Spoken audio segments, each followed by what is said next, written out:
ഹരേ കൃഷ്ണ. എല്ലാവർക്കും മാധവത്തിലേക്ക് സ്വാഗതം. 2026 ഫെബ്രുവരി മാസം 28 ശനിയാഴ്ച നമ്മൾ ഏകാദശിയുടെ പാരണ അന്നേ ദിവസം വീടും. അംല ഏകാദശിയുടെ പാരണ അന്ന് മഹാദ്വാദശിയാണ്. ഈ മഹാദ്വാദശിക്ക് വലിയ വിശേഷമാണ് ഉള്ളത്.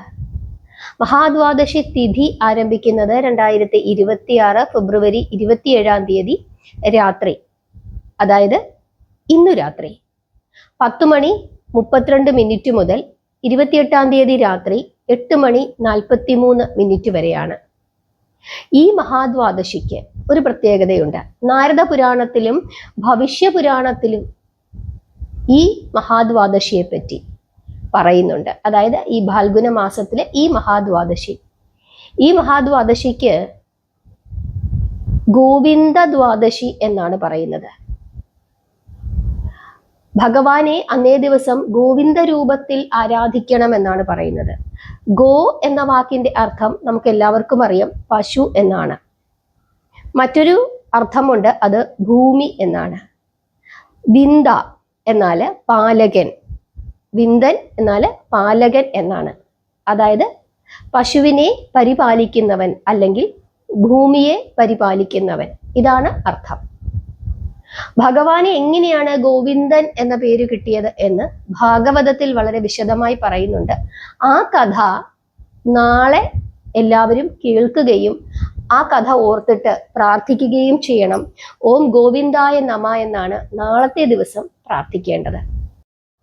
എല്ലാവർക്കും അറിയാമായിരിക്കാം ഭഗവാനെ എങ്ങനെയാണ് ഗോവിന്ദൻ എന്ന പേര് ലഭിച്ചത് എന്നുള്ളത്.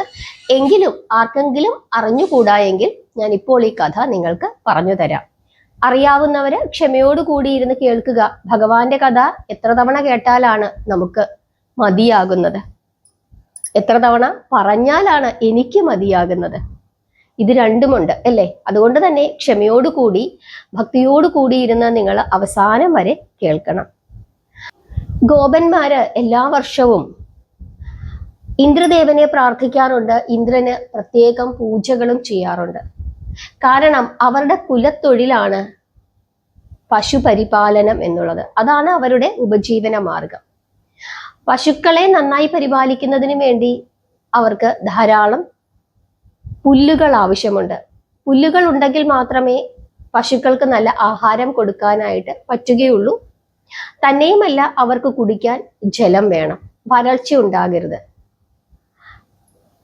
മഴയുടെ ദേവനാണ് ഇന്ദ്രൻ. അതുകൊണ്ട് തന്നെ മഴയുണ്ടാകണം കൃത്യമായി. അതുകൊണ്ട് എല്ലാ വർഷവും ഇന്ദ്രനെ പൂജിക്കാറുണ്ട്. അങ്ങനെ ഇന്ദ്രപൂജ ചെയ്യുന്നതിനായി തീരുമാനിച്ചു കൊണ്ടിരിക്കുന്ന അവസരത്തിലാണ് ഭഗവാൻ ശ്രീകൃഷ്ണൻ വന്ന് പറയുന്നത്, ഇത്തവണ ഇന്ദ്രനെ പൂജിക്കണ്ട, നമുക്ക് മഴ നൽകുന്നത് ഗോവർദ്ധനമാണ്, അതുകൊണ്ട് ഗോവർദ്ധനത്തെ പൂജിച്ചാൽ മതി എന്ന് പറയുന്നു. അങ്ങനെ കൃഷ്ണന്റെ വാക്കു കേട്ടിട്ട് നന്ദഗോപരും മറ്റു ഗോപന്മാരും ഗോവർദ്ധനത്തെ പൂജിച്ചു. ഇത് ഇന്ദ്രന് അപമാനമായി തോന്നുകയും വലിയ ഇടിയും മഴയും ഒക്കെ ഉണ്ടാക്കുകയും ചെയ്തു. അതിന്റെ ഭാഗമായിട്ട് വലിയ പേമാരിയാണ് ഉണ്ടായത്. ഈ കഥയൊക്കെ നമുക്കറിയാം. ആ സമയത്താണ് ഭഗവാൻ ശ്രീകൃഷ്ണൻ ഗോവർദ്ധന പർവ്വതത്തെ തൻ്റെ ചെറുവിരലാൽ ഉയർത്തി നിർത്തി ഗോകുലവാസികളെ രക്ഷപ്പെടുത്തിയത്. അങ്ങനെ ആ കാറ്റും മഴയുമൊക്കെ അവസാനിച്ചതിന് ശേഷം എല്ലാവരും തിരിച്ച് അവരവരുടെ ഗൃഹത്തിലേക്ക് പോയി. ആ ഗോവർദ്ധന പർവ്വതത്തിന്റെ ചുവട്ടിൽ ആ അമ്പാടി മുഴുവനും ഉണ്ടായിരുന്നു. ഗോപന്മാരും ഗോപസ്ത്രീകളും കുട്ടികളും പ്രായമായവരും പശുക്കളും എല്ലാവരും ആ ഗോവർദ്ധന പർവ്വതത്തിന്റെ താഴ്ഭാഗത്ത് സുരക്ഷിതമായി നിൽക്കുകയായിരുന്നു. 7 ദിവസം അടുപ്പിച്ച് പേമാരിയായിരുന്നു.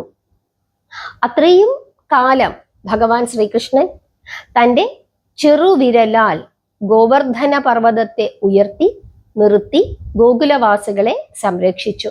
ഭഗവാൻ അതൊരു വിനോദം മാത്രമായിരുന്നു. 7 ദിവസം അതിഘോരമായ പ്രളയവർഷം ചെയ്തിട്ടും വൃന്ദാവനവാസികൾക്കോ അവരുടെ പശുക്കൾക്കോ യാതൊരു വിഷമവും സംഭവിച്ചില്ല എന്ന് അറിയുകയാണ് ആര്? ഇന്ദ്രൻ. അതോടുകൂടി ഇന്ദ്രൻ നാണിക്കുന്നു. അതോടെ മേഘങ്ങളോട് പിൻവാങ്ങിക്കൊള്ളുവാൻ ഇന്ദ്രൻ കൽപ്പിക്കുന്നു. ഭഗവാൻ വൈകുണ്ഠനാഥന്റെ പൂർണ്ണമായ അവതാരമാണ് കൃഷ്ണൻ എന്നുള്ള പരമാർത്ഥത്തെ ഒരു നിമിഷം ഇന്ദ്രൻ തെറ്റിദ്ധരിച്ചു. അതിന്റെ ഫലമായിട്ടുണ്ടായ അഹങ്കാരത്തിന്റെ ഫലമായിട്ടാണ് ഈ അധർമ്മം പ്രവർത്തിച്ചത്.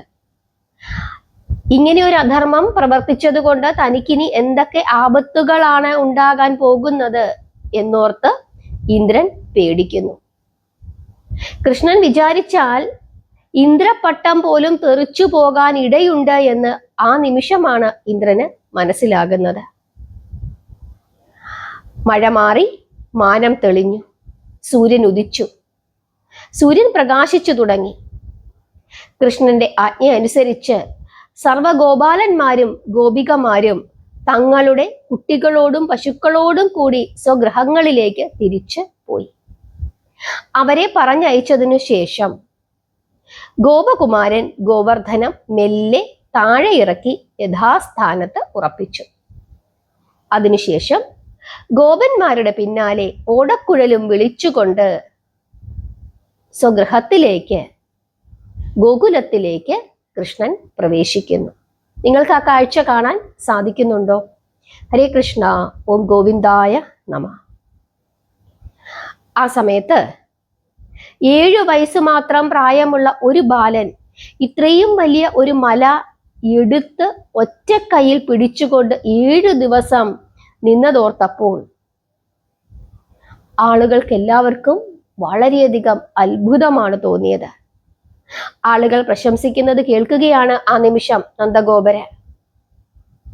ആ സമയത്ത് നന്ദഗോപര് പേരിടാനായി ഗർഗമുനി വന്നപ്പോൾ ഗർഗമുനി പറഞ്ഞ വാക്കുകൾ ആ സമയത്ത് നന്ദഗോപര് ഓർക്കുന്നു. ആ സമയത്ത് ഗർഗമുനി ചില അതിശയങ്ങൾ മഹാവിഷ്ണുവിന്റെ അവതാരമാണ് എന്നുള്ള കാര്യം ഒന്ന് സൂചിപ്പിച്ചു പോന്നിരുന്നു. ആ കാര്യമാണ് ഓർത്തത്.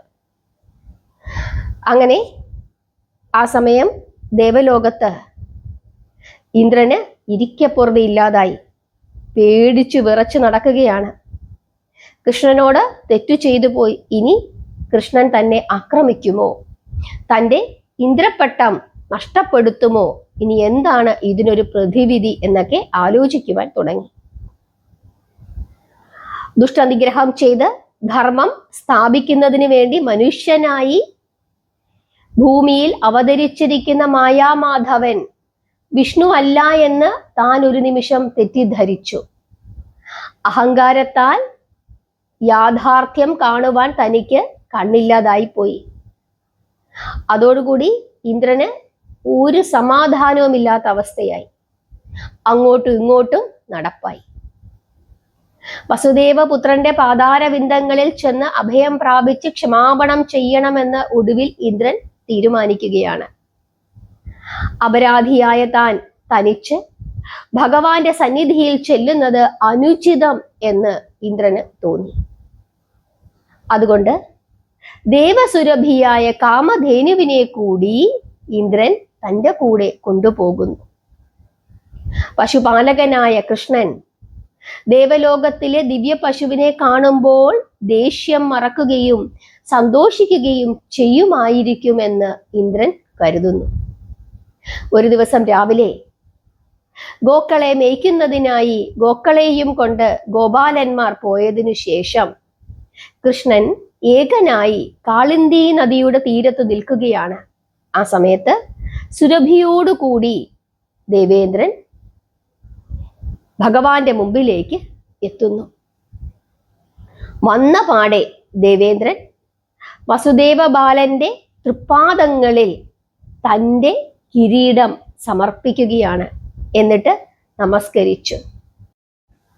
താൻ ചെയ്ത തെറ്റ് ക്ഷമിക്കണം, അറിവില്ലാതെ ചെയ്തു പോയതാണ്, അറിവില്ലാതെ അഹങ്കാരത്തോടുകൂടി അടിയൻ ചെയ്ത അപരാധം പൊറുക്കണം, അവിടുത്തോട് മത്സരിക്കുവാൻ വന്നത് അപരാധമായി പോയി, ക്ഷമിക്കണം എന്നൊക്കെ പറഞ്ഞ് നമസ്കരിച്ചു.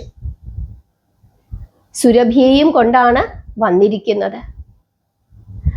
സുരഭി കൃഷ്ണനെ വാഴ്ത്തി സ്തുതിച്ചു.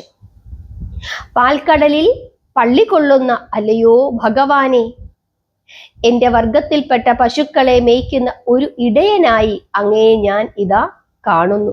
അങ്ങയുടെ പാലനം കൊണ്ട് പശുക്കൾക്ക് ദേവതാസ്ഥാനം സിദ്ധിച്ചിരിക്കുന്നു. ഭഗവാനെ, ഗോകുല തിലക, ഗോപകുമാര കൃഷ്ണ, അറിയാതെ എന്തെങ്കിലും തെറ്റു ചെയ്തു പോയിട്ടുണ്ടെങ്കിൽ ക്ഷമിക്കണമേ എന്ന് സുരഭി കൃഷ്ണനോട് പറയുന്നു. തനിക്ക് അറിയാവുന്ന രീതിയിലൊക്കെ സുരഭി കൃഷ്ണനെ വാഴ്ത്തി സ്തുതിച്ചു. ആ സമയത്ത് മാതൃവാത്സല്യത്തോടു കൂടി സുരഭിയുടെ അകിട് ചുരക്കുന്നു. അവളുടെ അകിടിൽ നിന്ന് ഒഴുകിയ ആ ദിവ്യമായ പാലുകൊണ്ട് അവൾ ഭഗവാനെ മംഗളാഭിഷേകം ചെയ്യുന്നു. അങ്ങനെ ആ അഭിഷേക കർമ്മം നടക്കുന്നതിൻ്റെ ഇടയിൽ സുരഭി പറയുകയാണ്, പ്രഭോ, പശു സമൂഹത്തിൽ, ഗോക്കളുടെ സമൂഹത്തിൽ ഇന്ദ്രനായ അവിടുത്തെ ഗോവിന്ദ എന്ന നാമത്തിൽ ഞാൻ അഭിഷേകം ചെയ്യുന്നു എന്ന് സുരഭിയാണ് കൃഷ്ണനോട് പറയുന്നത്. അതായത് ഗോസമൂഹത്തിൽ ഇന്ദ്രനാണ് അവിടുന്ന്. അതായത് ആ സമൂഹത്തിന്റെ രാജാവാണ്, പശുക്കളുടെ രാജാവാണ് അങ്ങ്. അതുകൊണ്ട് തന്നെ അങ്ങനെയുള്ള അവിടുത്തെ ഞാൻ ഗോവിന്ദ എന്ന നാമത്തിൽ അഭിഷേകം ചെയ്യുന്നു എന്ന് ഭഗവാനോട്, ആ ഗോപാലമൂർത്തിയോട് ആദ്യമായി പറയുന്നത് സുരഭിയാണ്. ആ സമയം ഇന്ദ്രൻ ഐരാവതത്തെ അയക്കുകയും ആകാശഗംഗയിലെ തീർത്ഥജലം കൊണ്ടുവരികയും ചെയ്യുന്നു. അങ്ങനെ ഐരാവതം ആകാശഗംഗയിലെ തീർത്ഥജലം കൊണ്ടുവരുന്നു. ആ ഗജേന്ദ്രനെ കൊണ്ട് തന്നെ ഗംഗാഭിഷേകവും ചെയ്യിപ്പിക്കുന്നു. അങ്ങനെ സുരഭിയാലും ഐരാവതത്താലും നടത്തപ്പെട്ട ഗോവിന്ദ പട്ടാഭിഷേകം ദർശിച്ച് ദേവന്മാരും മുനിമാരും ഭക്ത പുളകിതരായി തീർന്നു. അവര് ഗോവിന്ദ ഗോവിന്ദ എന്ന് വാഴ്ത്തി സ്തുതിച്ച് ആകാശത്തു നിന്നും പുഷ്പവൃഷ്ടി ചെയ്യുകയും ചെയ്തു. അങ്ങനെ സാക്ഷാൽ ഗോവിന്ദമൂർത്തി ഇന്ദ്രനെയും സുരഭിയെയും അനുഗ്രഹിച്ച് അയച്ചതിനു ശേഷം തൻ്റെ ഓടക്കുഴലെടുത്ത് വേണുഗാനം വായിക്കുവാൻ തുടങ്ങി. അപ്പോഴേക്കും പശുക്കളെ മേയ്ക്കാൻ പോയ തൻ്റെ കൂട്ടുകാരെല്ലാവരും അവിടേക്ക് ഓടിയെത്തി. അവരെ അത്ഭുതത്തോടു കൂടി ചോദിക്കുകയാണ്, എന്താ കൃഷ്ണ, നിന്റെ തലയിലും ദേഹത്തിലുമൊക്കെ പാല് പറ്റിയിരിക്കുന്നത്? ഈ പാലിന് നല്ല സുഗന്ധമുണ്ടല്ലോ, ഇത് എന്തു തരം പാലാണ് എന്നൊക്കെ കൂട്ടുകാര് കൃഷ്ണനോട് ചോദിക്കുന്നു. കൃഷ്ണൻ അത് കേട്ട ഭാവം പോലും നടിച്ചില്ല. എന്നിട്ട് പറയുകയാണ്, വരൂ, നമുക്ക് ആ വൃക്ഷത്തണലിൽ പോയിരുന്നു കളിക്കാം എന്ന് പറഞ്ഞുകൊണ്ട് കൂട്ടുകാരെയും വിളിച്ചുകൊണ്ട് സാക്ഷാൽ ഗോവിന്ദമൂർത്തിയായ കൃഷ്ണൻ ഞാൻ ഇതൊന്നും അറിഞ്ഞില്ലേ എന്ന ഭാവത്തിൽ കൂട്ടുകാരുടെ കൂടെ പോയി ആ വൃക്ഷത്തിന്റെ ചുവട്ടിലിരുന്ന് കളിക്കുവാൻ തുടങ്ങി. അതിനുശേഷം മനോഹരമായ വേണുഗാനം ആലപിക്കുവാനും തുടങ്ങി. അത് കേട്ടതും പശുക്കളെല്ലാം അവിടേക്ക് ഓടി വരികയും എല്ലാവരും ആ വേണുഗാനത്തിൽ ലയിച്ച് നിൽക്കുകയും ചെയ്തു. ഇതാണ് ഹരേ കൃഷ്ണ, ഇതാണ് ഗോവിന്ദ പട്ടാഭിഷേകം. ഇവിടെ നമ്മൾ മനസ്സിലാക്കേണ്ടത് ഭഗവാൻ ശ്രീകൃഷ്ണനെ ഗോവിന്ദൻ എന്ന് ആദ്യമായി വിളിച്ചത് ആരാണ്? ദേവലോകത്തിലെ പശുവായ സുരഭിയാണ്. സുരഭിയാണ് ഗോവിന്ദ പട്ടാഭിഷേകം ചെയ്തത്.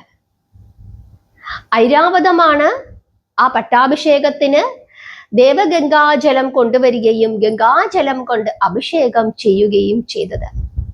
അതിനുശേഷം ഗോവിന്ദ എന്ന് ഭഗവാനെ വിളിച്ചത് ഇന്ദ്രനും ദേവന്മാരും മറ്റു മുനി സമൂഹങ്ങളുമാണ്.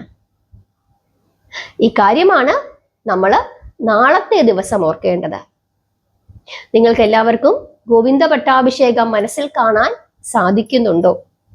നാളത്തെ ദിവസം നിങ്ങൾ എല്ലാവരും ഓം ഗോവിന്ദായ നമഃ എന്ന് 108 തവണയെങ്കിലും ജപിക്കണം. ഭഗവാന് പാല് സമർപ്പിക്കണം. പാല് സമർപ്പിച്ച് ഭഗവാനോട് ഗോവിന്ദ എന്ന് പ്രാർത്ഥിക്കണം. ഗോവിന്ദ പട്ടാഭിഷേകം നിങ്ങൾക്ക് എല്ലാവർക്കും ഇഷ്ടപ്പെട്ടോ?